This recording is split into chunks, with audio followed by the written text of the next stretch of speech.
Hi, my name is Amy. Welcome back to my channel. In today's video, I am going to be making the split skirt that goes with my Elsa Frozen cosplay from the 1890s, and I am going to be using the truly Victorian TV 299 pattern that is the 1901 split skirt. I'm using a gray wool and just some plastic buttons I have on hand, which I do plan on replacing with covered buttons eventually. I just don't have the supplies to do that right now. The skirt is finished back here, and I will have some finished photos of it at the end of the video. Apparently I've gotten in the habit of not filming an intro when I start a project, so I find myself filming it at the end of the project. I guess works out because I can tell you that this skirt was really easy to make and the process went much more quickly than I anticipated.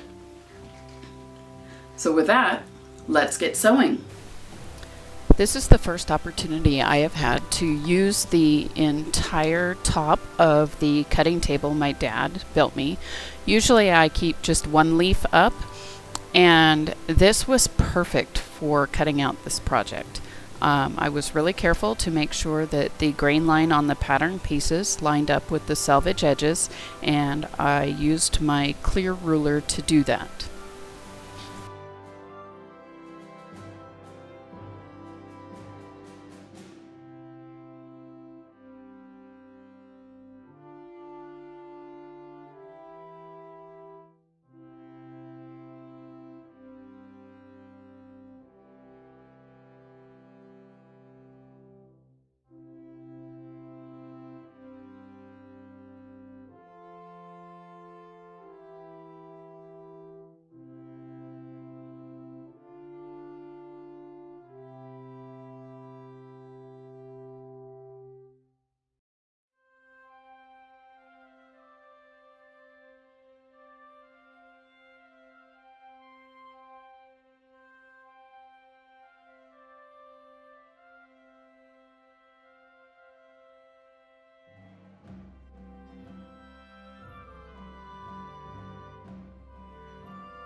Once all the pieces were cut out, I took the time to mark all of the pleats, darts, and buttonholes and button placement lines on each of the pieces.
Unfortunately, the metallic thread I was using kept breaking no matter what my tension settings were, so this was the fastest I could embroider the snowflake on each of the panels.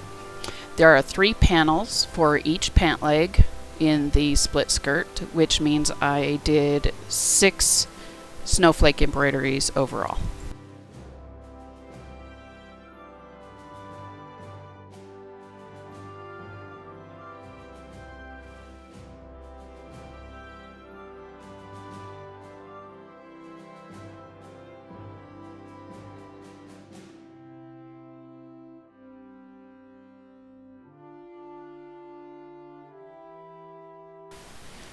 While other pieces were being embroidered, I took the time to sew the darts on the front skirt pieces. I did this by pinning through the layers and making sure the pin went through the dart marking on both layers, and then I sewed it on my secondary machine.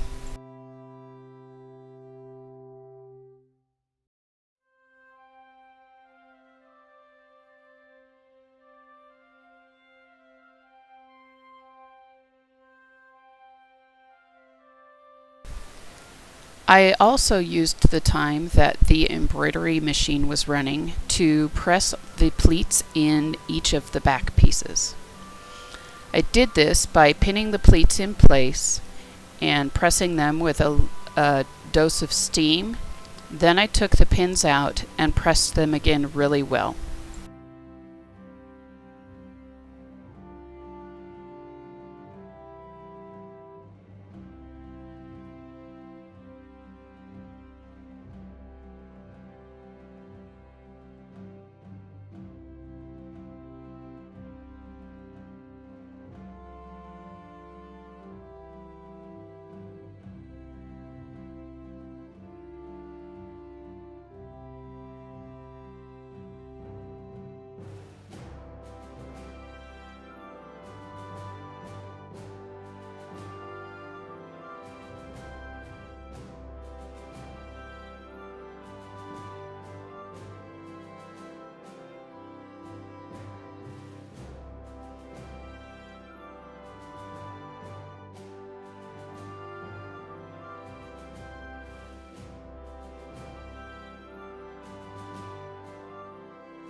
Next, I pressed the sewn darts towards the back of each skirt leg.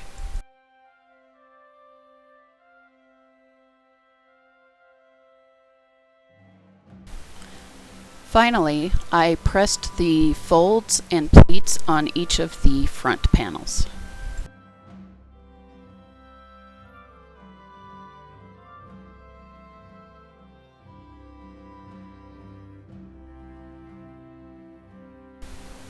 Once each of these items was pressed, I pinned the pleats or darts in place, folded the pieces, and let them cool completely before removing the pins.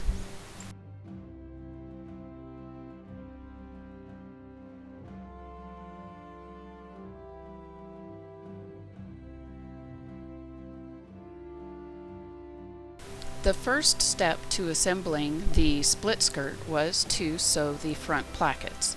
I did this by pinning them right sides together, sewing along the edges, clipping the corners and seams, and then turning them right side out and pressing. Once they were pressed, I marked the buttonhole placement.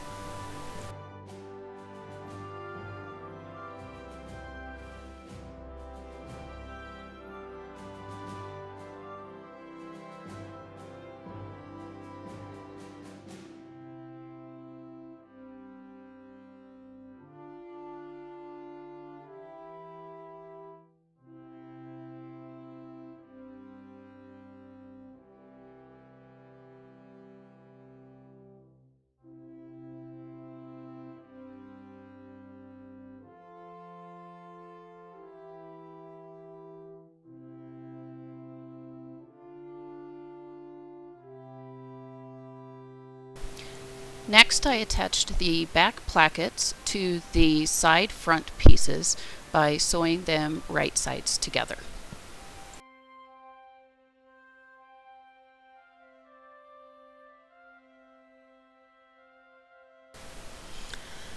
I used my machine to stitch all of the buttonholes on the front plackets as well as down the center front of the skirt.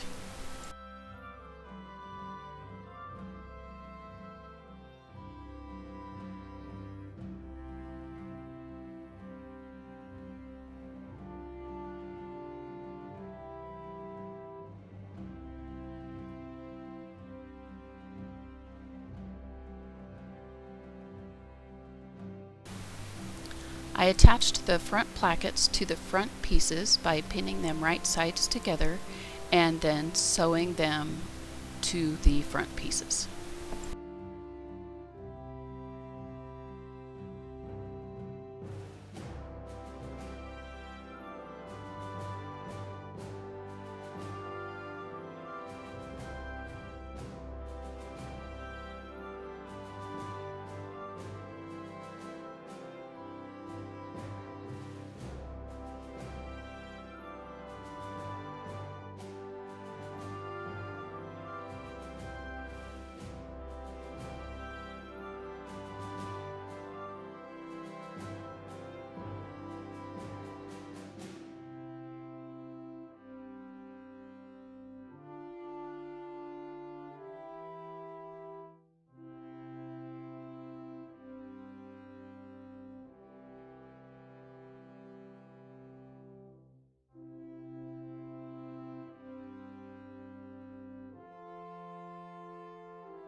Once the front plackets were attached, I matched the front piece to the side front piece and I sewed them together along the edge, starting at about a ½ inch above the bottom of each of the plackets, leaving an opening at the top.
Next, I placed the back panel right sides together with the side front panel and I pinned along that seam line. I sewed the seams, and incidentally I did end up finishing all of my seams with my serger because this wool frays like crazy.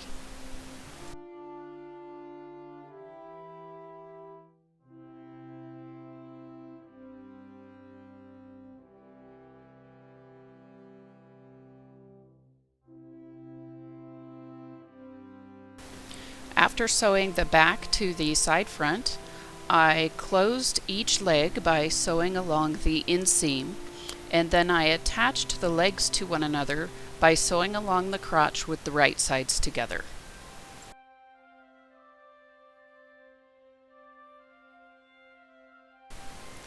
After the legs were sewn together, I added both the front and the back waistbands, first by matching the center point of each and then pinning outwards, leaving about a ½ inch on each end. Then I sewed that seam, pressed the loose side of the waistband under a ½ inch, and then turned it to the wrong side to be hand stitched down with slip stitches.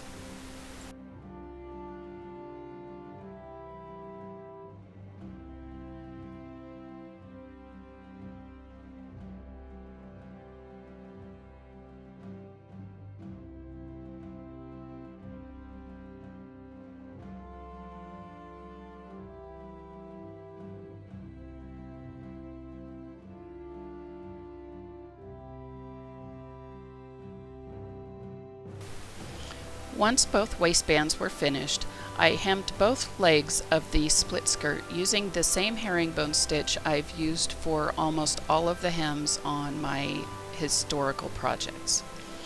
And you can't possibly do a hand sewing project without Pip in your lap. She really loves the warmth that the combination of the blanket and the wool provides. She's good company too.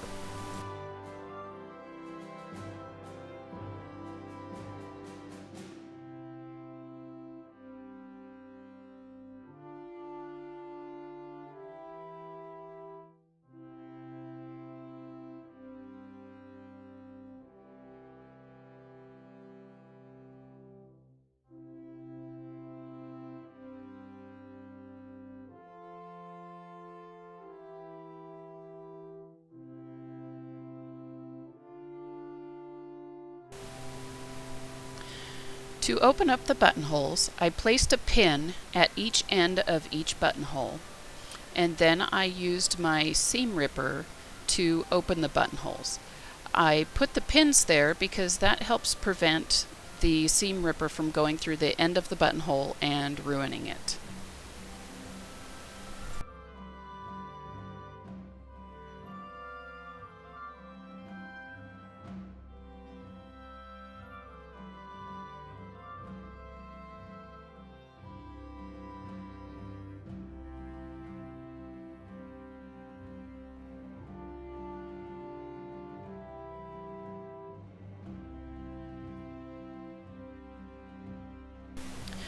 The final step in this split skirt was to sew on what felt like a bajillion buttons. In reality, it was only 20, but it seemed like it took forever. And with that, the skirt is finished.